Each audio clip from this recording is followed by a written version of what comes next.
কালকে ম্যাচের আগ দিয়ে বাংলাদেশের বুকে কিছু আল্লামা কাইয়ুম মুফতি সাহেব অথবা নব মুসলিমও বলতে পারেন। কারণ হচ্ছে কি, যদি নিজের দলের সাথে এর খেলা থাকতো, যে দলের সাপোর্টার তাদের সাথে যদি কোনো মুসলিম দেশের খেলা থাকতো, তখন এরা বলতো ধর্ম টানা উচিত না, খেলার মধ্যে খেলা একটা বিনোদন।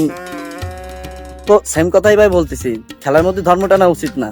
এটা সবাই জানে, জাতি জানে যে কি জন্য আপনারা পরিচয় দিচ্ছেন, কাদের বিপক্ষে খেলা হয়েছে বলে কি, আর খেলার পরে হারার কারণে যা শুরু হয়েছে, যাই হোক হোয়াট এভার, তো ওইটা না বলি।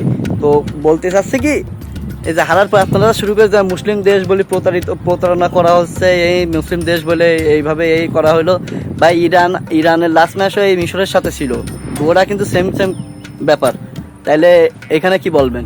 আচ্ছা, পরের চ্যাপ্টারে আসি। ছোট একটা গল্প বলি আপনাদের। এই যে 2018 সালে আর্জেন্টিনার ম্যাচ ছিল ইসরায়েলের বিপক্ষে। তো আর্জেন্টিনাকে চিঠি দেওয়া হয় যেন ইসরায়েলের বিপক্ষে ম্যাচটা না খেলে, কিন্তু আর্জেন্টিনার ফিফা মানে আর্জেন্টিনার ফুটবলের এরা এইটা মানে ওইভাবে মানে নাই, কারণ এটা একটা প্রেশার পড়ে টিমের উপরে। কিন্তু মেসিকে যখন এইভাবে চিঠি দিয়ে বলা হয়, তখন মেসি অ্যাজ এ ক্যাপ্টেন হোক, সে ম্যাচটা প্রত্যাখ্যান করে, সে ম্যাচটা খেলে না, যার ফলে মেসিকে জরিমানাও গুনতে হয়। তো এটা জাস্ট ফিলিস্তিনের প্রতি মানবতার খাতিরে এটা করছে। সো এরকম ভাই, মানে আপনারা যদি এই জিনিসগুলো টানেন বা এই যে ব্যাপারগুলো টানেন, তো এরকম হাজার হাজার গল্প বলবেন, তো আমরা সেখানে না যাই। কিন্তু কাহিনী হচ্ছে যে এই যে আপনারা নিজেদের দল হারার পরে আপনারা এই যে বিভিন্ন রূপে ফিরে আসেন, কখনো পর্তুগাল, কখনো এই, কখনো ওই, কখনো মানে এই মর্তুগিল বলেন, বা এখন তো হয়েছে তাই তো মর্তুজিল, এরকম একটা নাম হয়েছে আপনাদের তিন দলীয় জোট। বা যাই হোক, আপনারা যে বিভিন্ন রূপে ফিরে আসেন, আর তোমরা ভাই যে দলে সাপোর্ট করতেছো সেই দলই হারতেছে।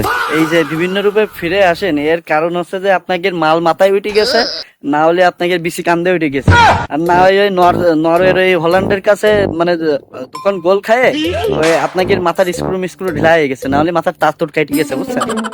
যাই হোক, তোমরা তো হেগে দিছো এই বিশ্বকাপে, এখন তোমাকে জন্য শুভকামনা জানাই। আর এটা বলতে পারি, প্রিয় সমর্থক গোষ্ঠী, তোমরা শাহবাগের মোড়ে যায় আন্দোলন করতে পারো, অথবা অন্যায় তীব্র নিন্দা জানায় প্রতিবাদ জানাতে পারো, অথবা যে কোনো থানায় যায় মামলা দায়ের করতে পারো আর্জেন্টিনার নামে, অথবা ফিফার নামে, বা ফিফা প্রেসিডেন্ট, আবার এবার তোমাকে যার মনে ইচ্ছা হয়, অথবা আর্জেন্টিনার সমর্থকদের নামে।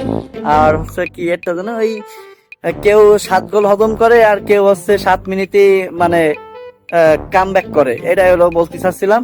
এই হচ্ছে কাহিনী। Everything is equal to 7 up অথবা 7 টাটা।